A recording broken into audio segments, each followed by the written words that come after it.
Bismillahirrahmanirrahim.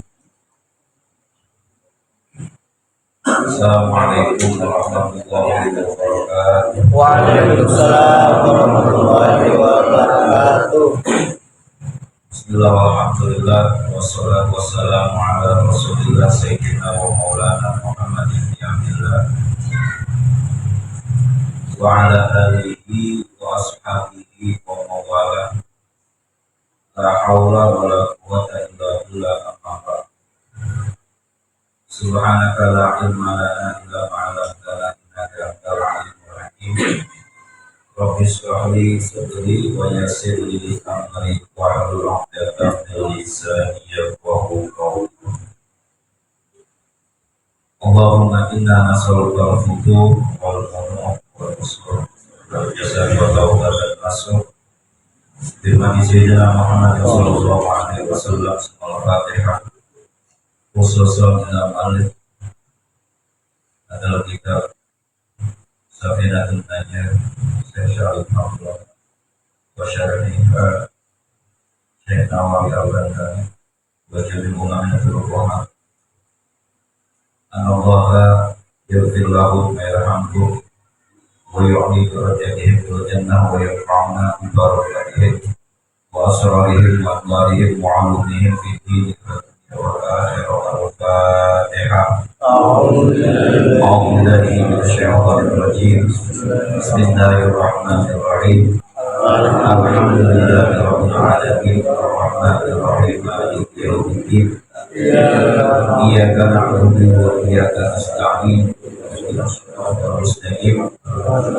Siratal ladzina an'amta 'alaihim ghairil maghdubi 'alaihim waladdallin. Halaman 6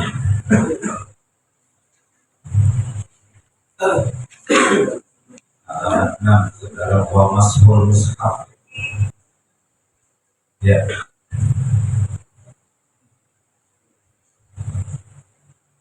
Jadi wa yahrumu 'alal junubi sittatu asya'a as-salatu wa tawaf. Wa mashul mushaf. Sekarang mashul mushaf. Sampai wafat. Bismillahirrahmanirrahim. Qala Syekhul Mu'allif rahimahullahu ta'ala wa nafa'ana bi ulumihi amin. Wa sallallahu ala sayyidina Muhammadin wa ala alihi wa sahbihi wa sallam. Wa mashul mushafi dan haram bagi orang yang junub. Wa yahrumu 'alal junubi mashul mushaf, dan haram bagi orang yang dalam keadaan junub. Yang ketiga dari 6 perkara itu mashul mushafi. Mashul mushafi ay menyentuh mushaf, yaitu Al-Quran.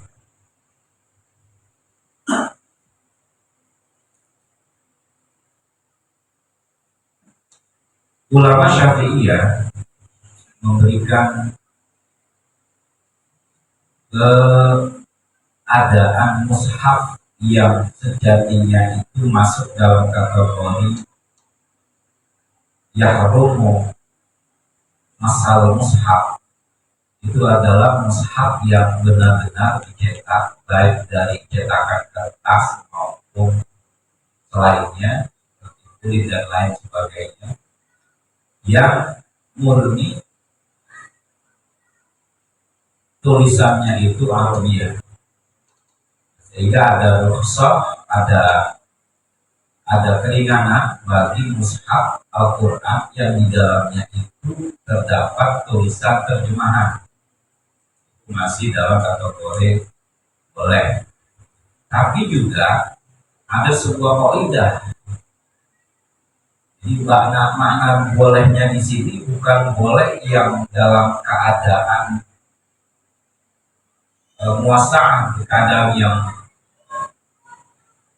lapang, tapi keadaan bolehnya ini keadaan boleh yang al-ibahatu yanzilu manzilatat darurat, yang terkadang ada sebuah hajat atau pembolehan itu bisa menduduki keadaan darurat. Itu dalam kaidah fikihnya itu al-ibahatu yanzilu manzilatat darurat. Terkadang kebutuhan itu bisa menduduki keadaan darurat. Nah, seperti hamlun di sini, meskipun istilahnya ada terjemahannya, tapi juga tidak serta-merta dalam keadaan yang bukan ada hajat, bukan darurat itu diperbolehkan. Yang maksud tujuannya di sini adalah kelanjutan daripada perluasan makna la yamassuhu illa mutahharun. Kalau Imam Hanafi, kalau nggak salah itu malah ya orang muslim itu udah suci, baik wudhu maupun gak punya wudhu megang Al-Quran boleh. Tapi Imam Syafi'i enggak, harus ada taksisnya. Meskipun dia muslim, tapi makna di sini mutahhar itu adalah orang yang suci. Nah, orang junub tidak dalam keadaan suci, maka bagi orang yang junub sebelum dia mandi wajib, maka dia tidak boleh masul mushaf. Bahkan membacanya pun juga demikian. Apalagi bacaannya itu bacaan yang memang liziyadatil qiraah, untuk menambah bacaan yang biasa dibaca. Beda dengan murojaah, untuk mengulang hafalan, khawatir lupa. Tapi bagi orang yang junub belum mandi junub itu masih dihukumi jawaz atau boleh. Tapi niatnya itu murojaah, bukan untuk liziyadatil qiraah, menambah bacaan atau menambah hafalan.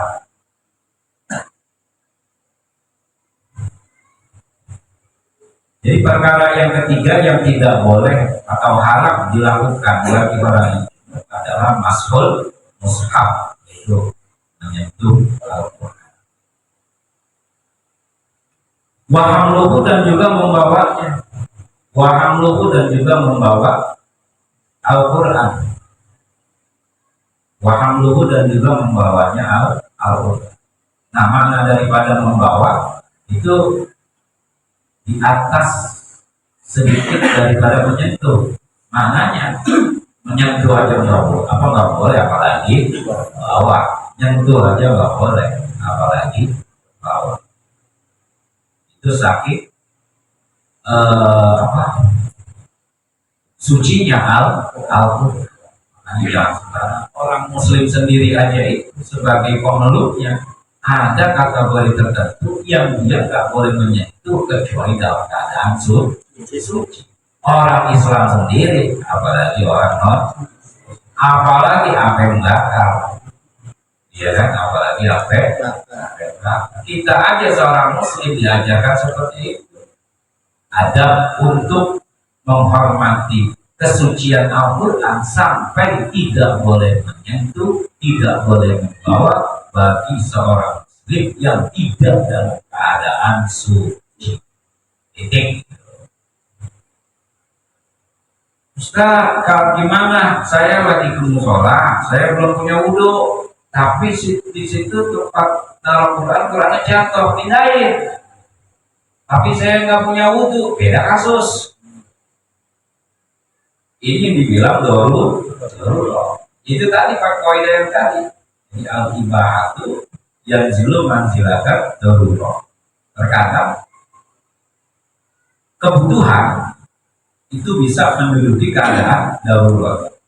Yang natijanya itu adalah ada rosok, ada keringanan. Kalau semisalnya kagak diangkat, lebih mudorot, bakalan keinjak orang atau bagaimana, sehingga meskipun dia nggak punya wudhu karena keadaannya dia ada hajat untuk mengamankan Al-Quran, boleh. Tapi jangan mentang-mentang boleh diperluas, berarti boleh dong. Enggak, cukup keadaan itu aja. Cukup keadaan itu aja. Kenapa? Karena yang mau menyelamatkan posisi Al-Quran adalah orang yang tidak suci atau belum berwudu, karena kesuciannya itu ditandai dengan wudu. Makanya ada orang salah kaprah, dia ngajinya itu nggak sampai tuntas, mungkin tidur kan. Makanya kalau ngaji jangan tidur, salah paham.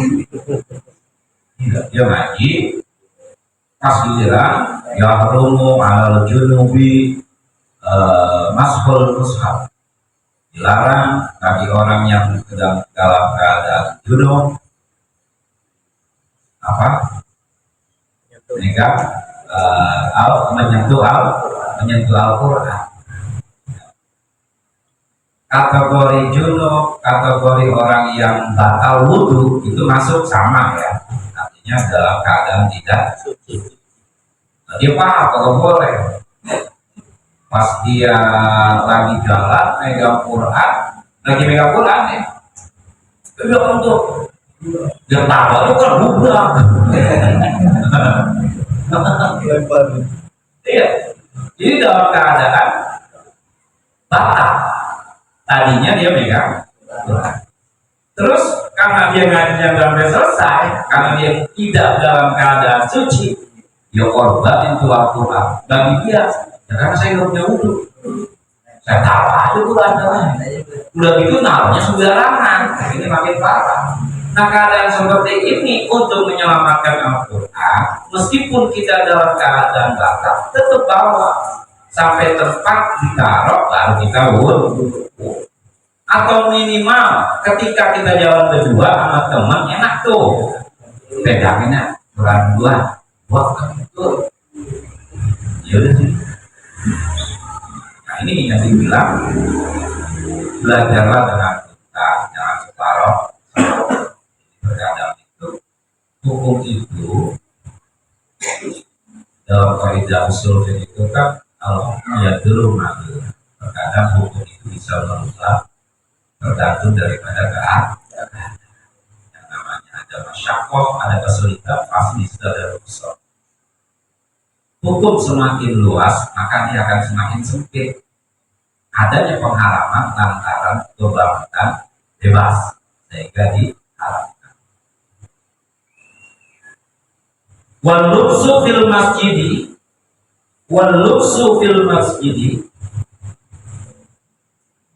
Yang kelima, walubsu, dan pakai pakaian.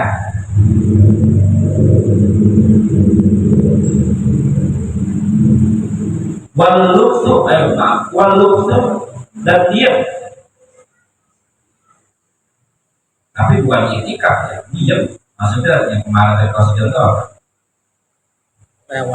lewat duduk bentar ngadep bentaran diam di masjid, di musola, tapi dia dalam keadaan junub maka nggak boleh.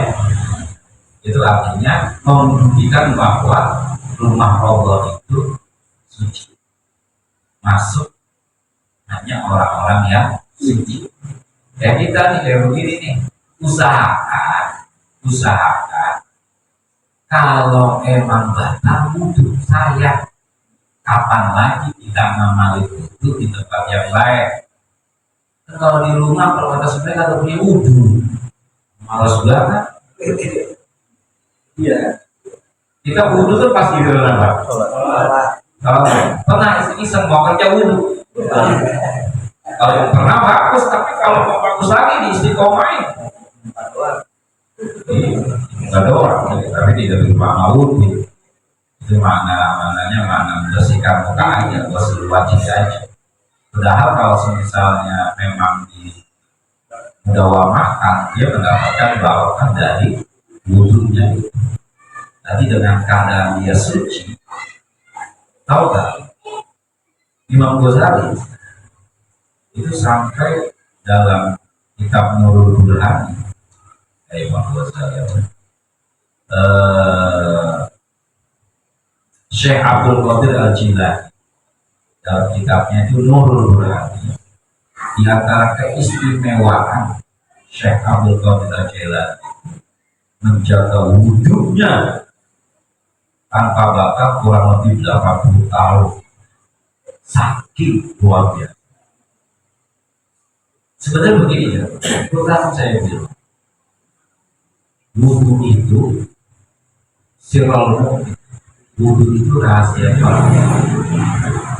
Wudhu itu mengajarkan kita untuk selalu bersih. Wudhu itu membersihkan kotoran yang menempel di tubuh manusia. Dilakukan dengan cara yang luar biasa, langsung dari Allah, ditambahkan oleh Rasulullah. Gak ada yang lainnya kecuali Islam. Perintahnya jelas, tidak kuntum ila sholati faghsilu wujuhakum wa aydiyakum ilal marafiq wamsahu bi ru'usikum wa arjulakum ilal ka'bayn. Itu wajibnya. Bagian-bagian yang memang setiap hari manusia ini pasti bersentuhan dengan itu. Muka, tangan, kepala, kaki. Tambahannya dari Rasulullah, Sikok, Isan, Usunai, ya kan? Terus banyak Bismillah. Itu kan bersih berarti. Makanya orang kalau sholatnya terjaga, insya Allah tubuhnya sehat. Jadi kalau setiap hari kena air, nggak percaya, tes 3 hari, jangan mandi, jangan kena air.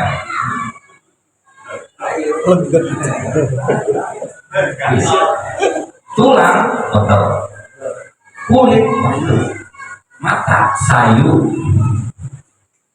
Karena memang diajarkan itu waktunya malam ya tidur. Walaila libasa wa nahara ma'asya. Siang ini kita buat kerja, buat cari duit, malam buat istirahat. Ada di balik orang siang tidur, malamnya kerja. Ya sapa, ya simpal, ya itu artinya apa? Sebegitu hebatnya luar biasanya umat Islam, sampai dikatakan umat Islam itu adalah umat yang di antara umat-umat yang lain itu adalah yang paling bersih. Jadi kalau ada umat Islam yang jorok, nah berarti dia tidak menjalankan syariat Islam. Islam doang diajarin pakai gosok gigi, itu siwak. Sampai perintahnya jelas kan, kaulaan asyuko ala umati la amartuhum inda kulis sholat. Andaikan saja tidak memberatkan umatku, maka akan aku wajibkan. Maknanya itu lama tuh, maknanya akan aku wajibkan. Setiap sholat gosok gigi, ya pakai siu. Maknanya, ya iyalah, kita bertamu ngeteh, nggak mati, nggak usah gosok gigi, ngobrol, ngomongin proyek, langsung aja. Mau tidur nih, kucing kecepatan, jalan aja, rumah. Ke rumah mana? Ke rumah RT. Ngomong RT, kalau RT apa? Buset. Borok lo. Mandi dulu kan, bersihin dulu. Usah proyek belum mati, masih bau, masih degil, ada buah, itu nggak mestilah. Makanya kita yang sholat subuh, bangun kita wudhu, itu kan bersihin semuanya. Posisi kita udah bersih. Tuh maknanya menghadap Allah dalam keadaan bersih. Coba praktikkan dalam keseharian kita menghadap orang penting, RT, RW, tokoh masyarakat. Bersihkan diri kita, rasakan penyambutannya akan berbeda. Ibarat kita umum terus gue cek dulu, wah ini masih belelah gini mulu, baki mulu. Assalamualaikum, apa ini RT juga bisa kamunya. Itu yang tadinya urusan tadinya beres jadi kagak.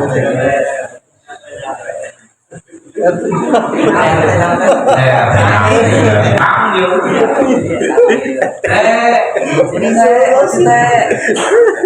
Nggak bisa lepas. Bisa lepas ya tadi itu kemarin.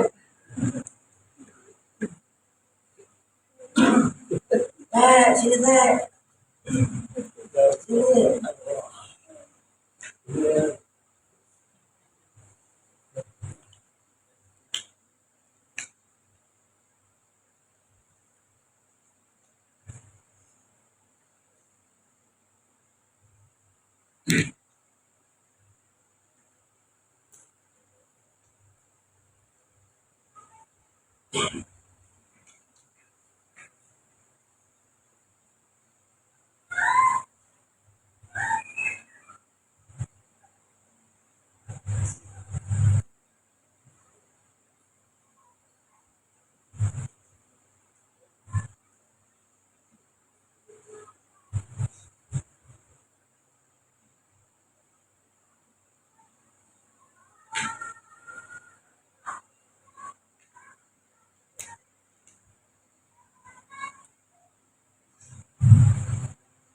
Nah, penjelasan di sini kata Syekh Nawawi, nanti saya bilang tadi sampai nyender itu bentar, itu penjelasannya kata Syekh Nawawi. Makna daripada lubtu fil masjid wa huwa ma waqafa, sesuatu yang diam disolati, apalagi untuk melaksanakan sholat dalam keadaan. Walau kana lubtu di qadri tumakninah, meskipun diamnya itu seukuran tumakninah. Tumakninah berapa lama sih? Tumakninah. Walau kana lubtu di qadri tumakninah, itu yang saya bilang kemarin. Kalau misalnya kita dalam keadaan junub belum mager, dia ketiak. Nah ini maknanya jangan sampai. Jadi bukan hanya masuk ke dalam, tetapi bikot itu maknanya hanya diam sebentar, tapi masih dalam area musola, yahrum. Kalau udah yahrum berarti bukan hanya nggak boleh, parah udah. Kalau masih jawas masih ada yang mendingan, tapi kalau udah yahrum larangan. Kayak tulisnya di sini kalau nggak ngerti, dilarang bagi belum mandi junub. Ya, ayo ngerti. Larangan bagi orang haid, bagi orang yang junub, bagi orang ini nggak boleh nyender di musola. Orang yang nanti menyender doang atau boleh. Bukan masalahnya pelit, ini adalah marwah musola, rumahnya Allah. Kalau di rumah gua terserah, rumah letak kayak gini bulannya. Serah kalau di rumah gua sama tetangga. Karena kan orang kalau mau dipolitik, saya pernah masuk ke waktu abangnya pilih jual abangnya pojok sore, pojok kiri kan ya, ada kiri Iya, dalam tuh motormu ya, itu kalau tinggal di situ, kan kalau kita habis main ini kan rata-rata berat kita. Ada pelakor. Orang sempit kurang enak. Emaknya ke sini, duduknya di mana? Masalah. Ada nggak selentar begini. Tapi kalau misalnya di rumahnya nggak boleh tidur sama bininya, tidak junub, silakan tidur emperan. Kalau gitu dikurang sama bininya. Dan terus ini bang, tolong di sini. Kalau di belakang lagi, siap amat bertahun. Apa sih? Ini ngamuk. Dia terusin. Kalau baju ada saya enggak.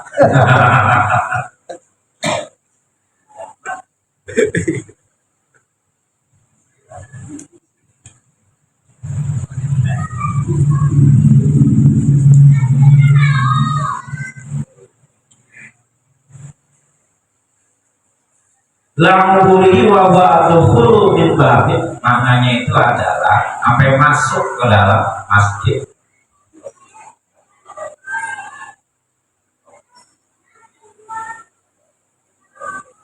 Bisa jadi boleh. Artinya ini hukum saking fleksibel, bisa jadi boleh. Dia itu kebuka jam 11 malam, agak ada orang, tapi dia di dalam ada speaker, ada infonya, ada harta benda, mau sholat. Kalau kalian ditutup, hilang. Nah, terus bagaimana? Jadi wajib tutup. Namanya udah tutup aja, keluar lagi, jangan pakai kalau habis tutup masa kagak ada rusak tiduran. Nah, ini lebih ya itu dilihat aja ukuran segitu doang udah pembolehan. Ini mana apa itu dalam kaidah maka ada usul fikih itu sesuai dengan ada kaidah tadi al-ibahatu yang zilu manzilatu. Terus ada lagi kaidah ad-daruratu yang biru bikotriha. Jadi keadaan darurat itu ukurannya disesuaikan dengan keadaannya. Jadi nggak boleh lebih, nggak boleh. Kalau emang udah dia itu bolehnya hanya menutup, ya udah tutup, jangan pakai tambah tambah kan nggak bisa menutup, masa ada toleransinya. Nah, ini dibilang darurat itu yang biru bikotriha. Misalnya orang sakit, nah terus mau tidak mau bisa sembuh ini dengan apa itu namanya alkohol, campuran alkohol. Tidak semerta-merta alkohol yang dibutuhkannya itu lebih dari takaran. Kebutuhannya berapa? Sekian, udah segitu. Nanti setelahnya nggak bisa lagi. Ini dibilang jangan semena-mena mau. Jadi ada kaidahnya, ada acuannya dalam menentukan satu kebijakan atau berlaku. Yang biru bikotriha, batasan darurat itu ukurannya hanya disesuaikan dengan kebutuhannya, sama kebutuhan. Tidak serta-merta mentang-mentang boleh dan masuk aja dalam tidur lalu ngomong dah. Kalau bukan saya yang tutup, hilang. Itu mengandung.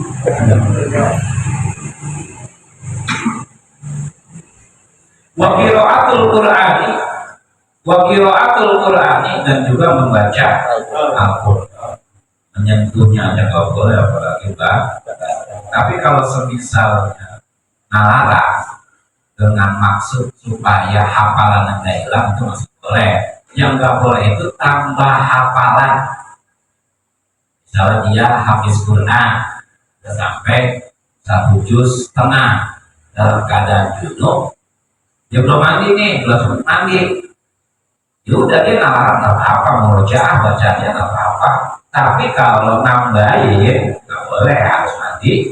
Habis begitu bacaan Al-Quran aja itu tidak boleh dibaca bagi orang yang kecuali tadi imam masjid, besok dia mau tampil sholat Jumat baru ngapal surah Al-Alaq, dia gunung khawatir nanti hafalannya hilang, dia murojaah mancarin bacaan nggak apa-apa. Tapi kalau nambahin hafalnya baru misalnya 6 ayat, beres al-tinggal akla alladhi khalaqa fasawwa walladhi qaddara fahada walladhi akhrajal mar'a faja'alahu ghutha'an ahwa, sampai situ. Emang nambahin sanuk buku hafal boleh ya? Boleh. Itu darurat ketika dia memang hukum asalnya nggak boleh, bisa menjadi boleh lantaran sebab jadi murojaah khawatir hafalannya hilang atau khawatir bacaannya hilang, maka masih dibolehkan. Tetapi dibatasi tidak boleh menambah bacaan. Kenapa? Karena dia dalam keadaan junub. Nggak boleh. Nah, kayak orang head udah dari dulu kan perempuan itu enak ya istirahatnya. Ya, nggak boleh ke masjid, nggak boleh puasa, nggak boleh sholat, nggak boleh ngaji. Udah ngaji kadang perempuan masih ada juga. Ustaz kalau ngajinya di rumah, masih aja ada. Kenapa sih nikmatin apa? Kalau dia sadar, bukankah wanita itu diuntungkan dengan apa bahasanya itu asal dari wanita itu sendiri yang setiap bulan dikasih istirahat, jaga sebagainya, jaga puasa, jaga ngapain, bahkan sampai masuk kalau boleh coba udah bini-bini kita kalau kita kan kalau boleh juga ntar ada di bawah nyembah boleh yang lain asal jangan di sampai sebegitunya coba. Rasulullah Shallallahu Alaihi Wasallam memberikan penjelasan yang sangat-sangat luar biasa. Itu semata-mata maknanya mensucikan masjid, mensucikan Al-Quran sebagai kitab suci, sebagai tempat suci. Orang yang kagak punya wudhu aja gak masuk. Apa maksudnya? Orang yang dalam keadaan hidupnya gak masuk, dan kita gitu kan? Masuk boleh, tapi di dalam malah semena-mena, gak sadar bahwa ini adalah rumah Allah. Gosip, ngomongin orang, masjid. Dosanya gosip di BKT itu lebih kecil dibandingin gosip di masjid. Gosip di BKT kumpul di berempat ada ngopi ngomongin si A si B si C itu dosanya misalnya 10. Nah gosip di masjid habis ngaji ngomongin anu lah itu bisa 2 kali lipat. Ayo dah pikir dah ya. Iya, makanya kalau belum bisa menghindar dari gosip, kita ngomongin channel ya, jangan di sini ya kita ke bengkel. Mengapa? Dosanya ada dikit, daripada di sini, gitu. Ya, habis dia belum bisa menghindar dari gosip. Ada orang. Nama Tuan Haji sholat parahnya lebih gede dibanding orang yang belum haji. Tapi ketika Tuan Haji maksiat, lebih kecil lagi. Double. Orang haji lebih utama, ada imam, sama-sama alim, sama-sama fasih, ya kan, sama-sama udah punya bini, tapi dia belum haji, ini udah haji. Lebih utama mana? Haji. Sama-sama haji, fasih, sama-sama ganteng, ya. Sama-sama anak yang 4, nah lihat dari bininya, aku 2, lihat dari 2, ya udah. Makanya saya sama siapa?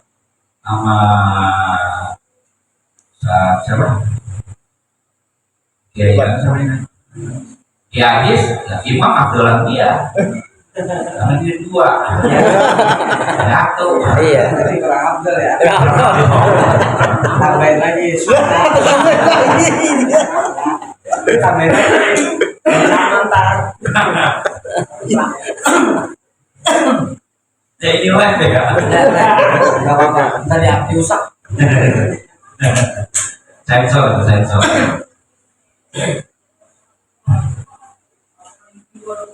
Wa qiraatul Qur'ani biqasdil Qur'an. Itu kan maknanya wa qiraatul Qur'ani. Dan membaca Al-Qur'an enggak boleh bagi orang yang junub sebelum dia sucikan keadaannya. Biqasdil Qur'ani dengan niat membaca Al-Qur'an. Nah, beda dengan orang yang murojaah. Yang kita punya hafalan tadi itu contohnya seperti itu masih dibolehkan. Jamaah sekalian yang dirahmati oleh Allah Subhanahu wa taala. Jadi kesimpulannya adalah bahwa larangan bagi orang yang dalam keadaan junub itu ada 6 perkara. Yang pertama, nggak boleh sholat, nggak boleh tawaf, nggak boleh nyentuh Al-Quran, nggak boleh membawa Al-Quran, nggak boleh diem di masjid, dan nggak boleh membaca Al-Quran. 6 larangan bagi orang dalam keadaan junub. Sampai di sini ada yang mau bertanya, silakan.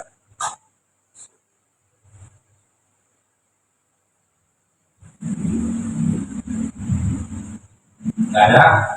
Alhamdulillah, pintar semua.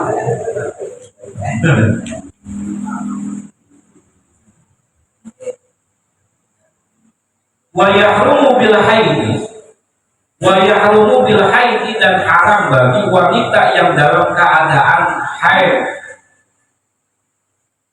Wa yahrumu bil haidi, dan haram bagi wanita dalam keadaan haid itu asyratu asya'a, ada 10 perkara. Itu asyratu asya'a, ada 10 perkara. Yang pertama sama seperti orang junub, yaitu sholat. Saya nggak ulangin lagi. Yang kedua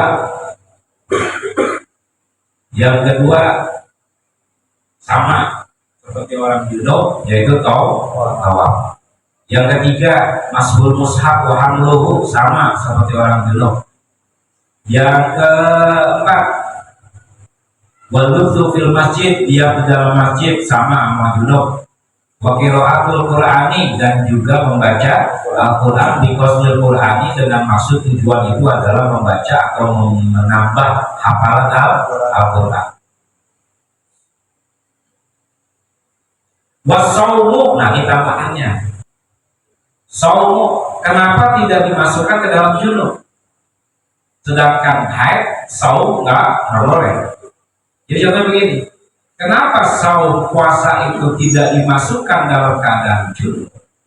Contoh, bulan Ramadan, malam hubungan, begini, buang makan ngancok, apa dibalik? Apel dia habis. Bulan lama apa? Terus tiduran. Jadi tiduran. Terus tiba-tiba bangun itu jam 7 dalam keadaan waktunya dalam keadaan, maka dia tetap berlaku puasa dan langsung mandi. Makanya di sini tidak dimasukkan orang dulu itu nggak boleh puasa. Paham? Jadi nggak ada alasan. Wah, kalau gue junub, terus gue nanti jam 8 nggak boleh puasa, jangan. Ya, makanya puasa tidak dimasukkan bagi orang yang junub, meskipun dia ada keadaan junub, ya. Terus dia baru bangun jam 8, hitungan waktu puasa, lanjutkan puasanya, tetap mandi. Gitu. Jangan pakai ngomong, wah, gue belum mandi, nggak boleh, nggak sah. Megang Quran nggak boleh, bagi puasa dinyamain mahen. Itu kenapa puasa tidak dimasukkan ke dalam larangan dari orang junub. Beda dengan orang haid. Kalau orang haid nggak boleh. Kalau orang haid nggak, jangankan puasa, kita hanya nyentuh boleh, tapi nyentuh bagian itunya, atas sampai dengkul, atas sampai pusat boleh. Jangan bisa saya nggak ada alasan, bang lagi hack, gue nggak masukin nyolek. Ya bahasanya kalau bahasa saya itu memilih saya musel. Beda nyolek gitu, betul. Musel, kamu musel. Musel kan enak. Biru. Ada ya. Itu boleh, nggak boleh. Kayak nasi blok, nggak boleh. Ya udah mau coba dah. Kalau boleh warning. Warning, warning.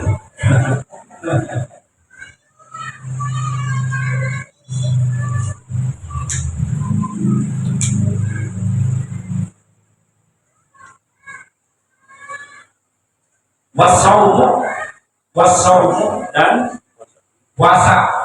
Buat perempuan yang haid nggak boleh puasa, tapi buat orang junub lanjut puasa meskipun dia belum mandi junub. Makanya puasa tidak dimasukkan dalam larangan orang yang junub, berbeda dengan orang yang haid.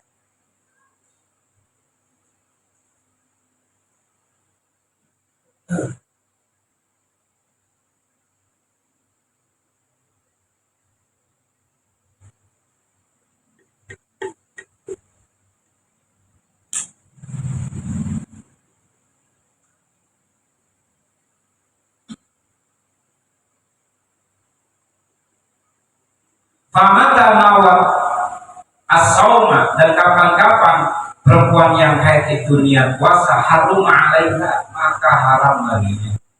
Awal dalam keadaan haid dia nggak boleh puasa nikmatin apa. Ada saya tuh kalau lagi ceramah minggu itu sering saya begini saya melalui. Apa sih perempuan asal berroman naruh haid? Bingung saya. Itu modal itu belum malu. Jadi puasa dia nggak mikir bahwa ketika dia nggak puasa dia tuh wajib bayar. Wajib bayar loh. Makanya dibuat laki suami-suami karena jamaah haji ingetin pada saat istri haid bantu catat berapa hari. Nanti pada saat udah selesai ingetin udah berutang belum lo. Ya. Nih yang baru ngarep-ngarep nih bayar nih emang enak kan juga puasa ngarep. Ada bocah sanawiyah kelas 2 puasa headnya itu 15 menit mau maghrib, 15 menit mau dia mikirnya pakai logika, padahal secara hukum dia tetap dapat pahala. Meskipun istilahnya dia niatnya belum datang headnya nih, dia niat puasa malam. Karena kan buat Imam Syafi'i niat malam itu wajib.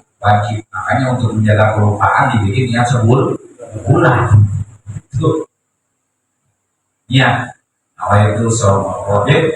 Ada di fardhi syahri Ramadan hadhihi sanati ilahi ta'ala. Jam 10 luar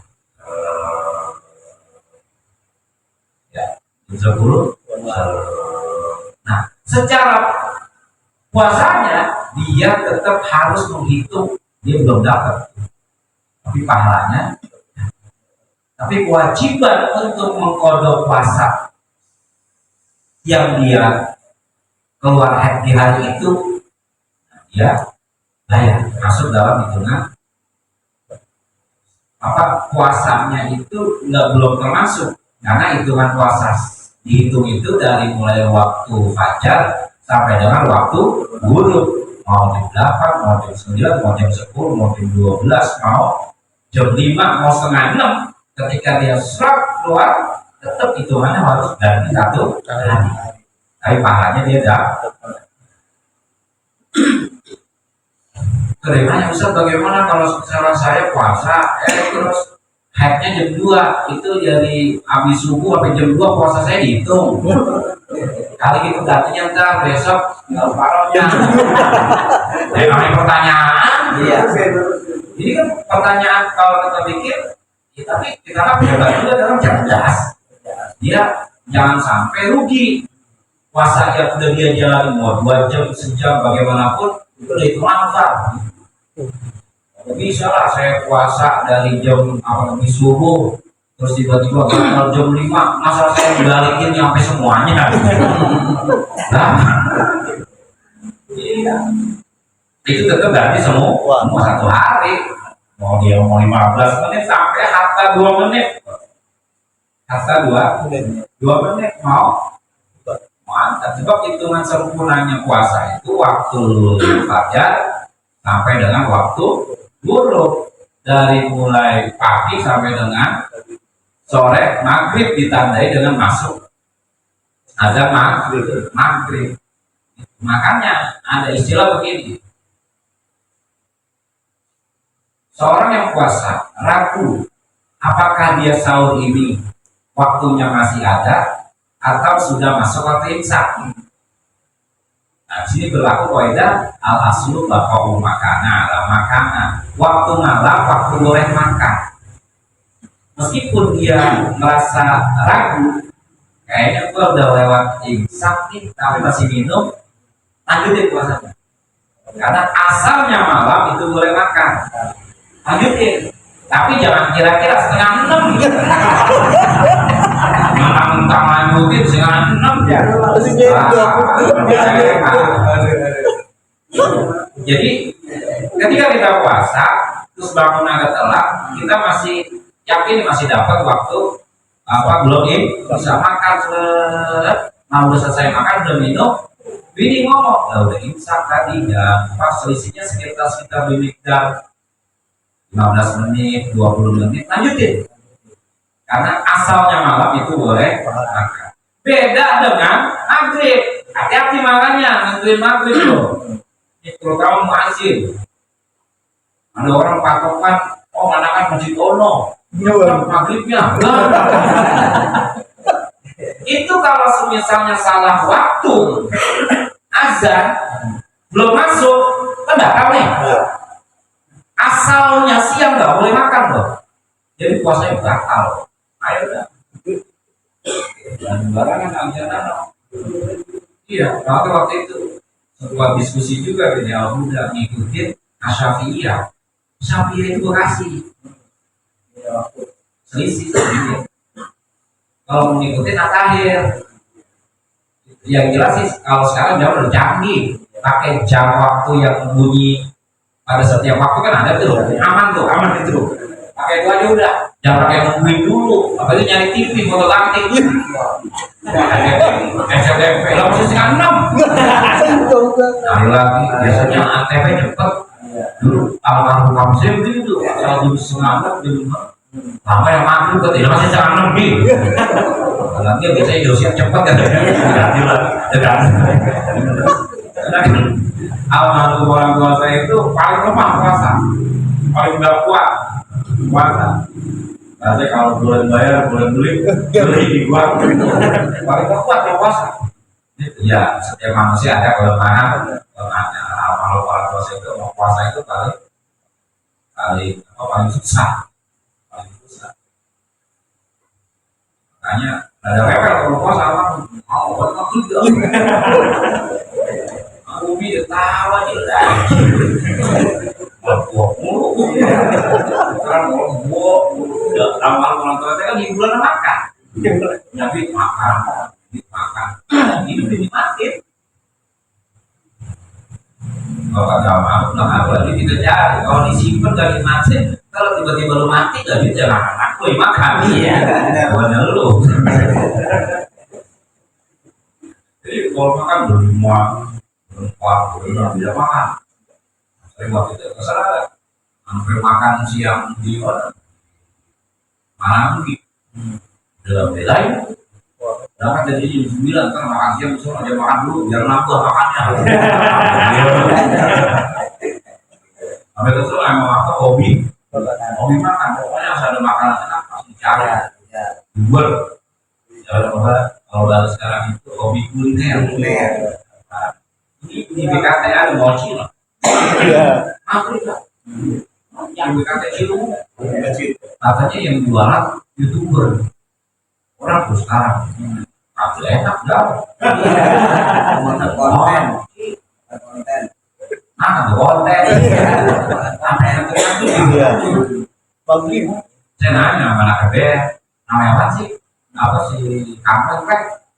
Ustaz jalan mochi viral. Orang kita gampang banget viralin. Itu kan BKT MBL itu. Apa yang duluan ini yang nasi serba 10.000 kotak-kotak ini BKT. Yang senang siapa? embel Parkiran. parkiran Iya.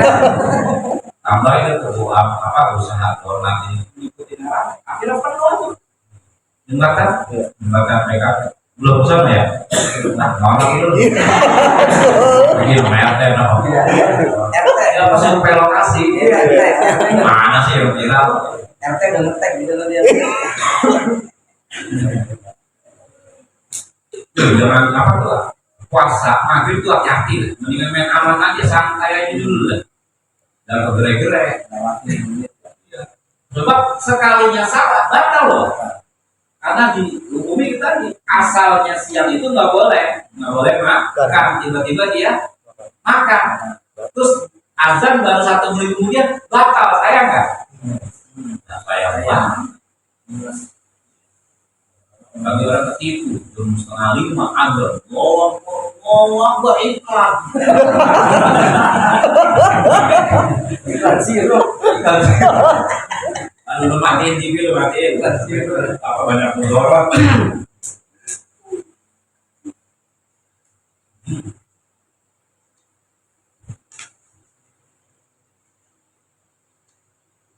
jadi wanita yang haid itu nggak boleh puasa waqalaku wallahu a'lam bishawab.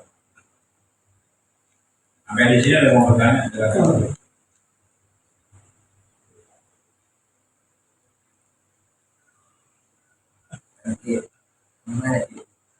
Allah kan 19 sama naik sama 16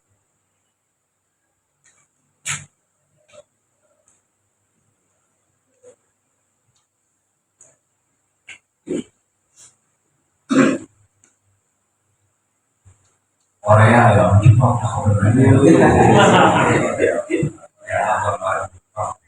ya dulunya penjajah ya Iya.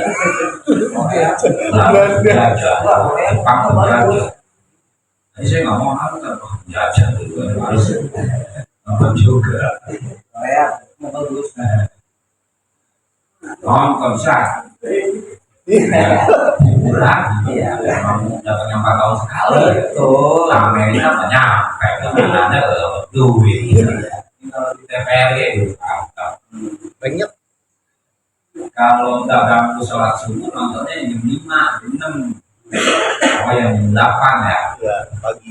8 kalau jam 11 berbeda kalau kuat jam 2 itu jadi ngomongin bola ya Iya. Kan ngajinya udah. udah ya Ngaji juga. jawab Fatihah. Alhamdulillah saat ini kita berada di tahun baru Islam 1444 harapan semoga apa yang diharapkan oleh Allah akan khairan dinasi bahwa kita berharap orang yang beruntung itu orang apabila amal dia tahun kemarin atau amal dia sekarang itu lebih baik daripada amal dia tahun yang sebelum-sebelumnya nanti mengajar rasa malas harapannya semoga tahun ini lebih lagi jadikan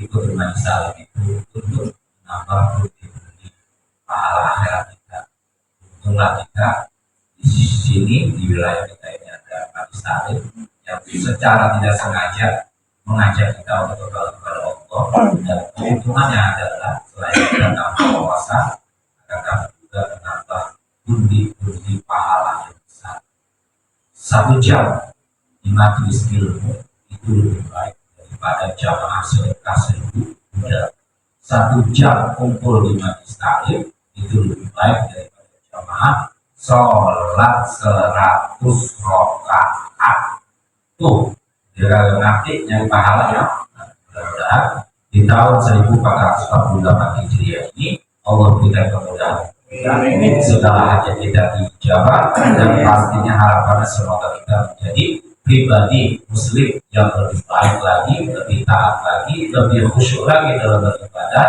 lebih baik daripada tahun kemarin. Ala hati ini ya, Biridhoillahi wa syafa'ati Rasulillah. Al-Fatihah. A'udzubillahi minasyaitonirrajim. Bismillahirrahmanirrahim. Alhamdulillahirabbil alamin. Arrahmanirrahim. Maliki yaumiddin.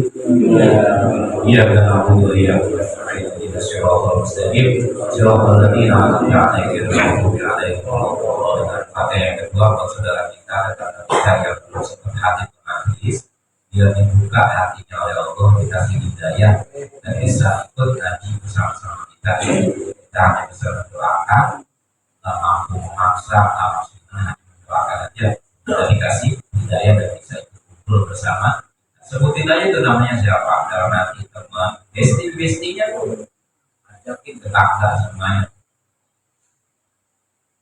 Al-Hadi ini Al-Fatihah. A'udzubillahi minasyaitonirrajim. Bismillahirrahmanirrahim. Alhamdulillahirabbil alamin. Arrahmanirrahim. Maliki yaumiddin. Iyyaka na'budu wa iyyaka nasta'in. Ihdinas siratal mustaqim. Siratal ladzina an'amta 'alaihim ghairil maghdubi 'alaihim waladdallin. Abdul Ma'budu wa nabiyyuna min qabli la ilaha illallah.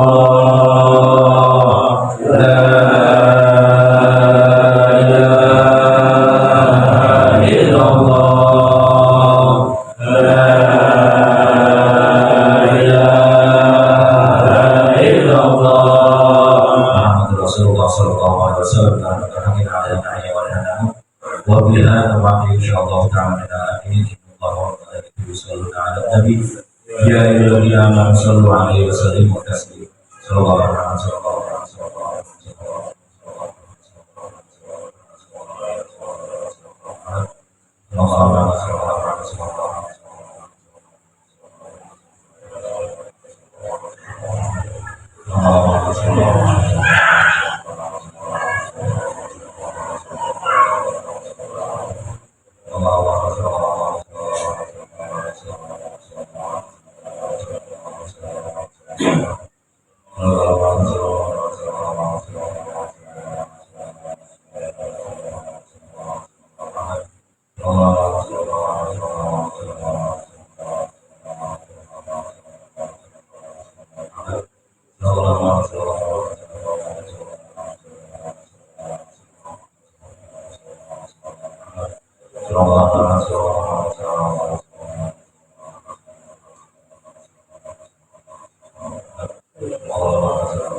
Alhamdulillahirabbil alamin. Bismillahirrahmanirrahim. Subhanallah wa bihamdihi asyhadu an la ilaha illa anta astaghfiruka wa atubu ilaik. Mawlaya shalli wa sallim daiman abada ala habibika khairil kulli huwa habibul ladzi turja syafa'atuhu li kulli haulin minal awwali mu'tali. Ya Rabbi bil Mustafa balik maqasidana wa firlana ma'amadu ya wasi'al karami sallallahu rabbuna ala nuril mubin Ahmadan Mustafa sayyidil mursalin wa ala alihi wa sahbihi ajma'in. Allahul kafi Rabbunal kafi qasadanal kafi wajadanal kafi likulil kafi tafanal kafi wa ni'mal kafi. Alhamdulillah. Allahul kafi Rabbunal kafi qasadanal kafi wajadanal kafi likulil kafi kafanal kafi wa ni'mal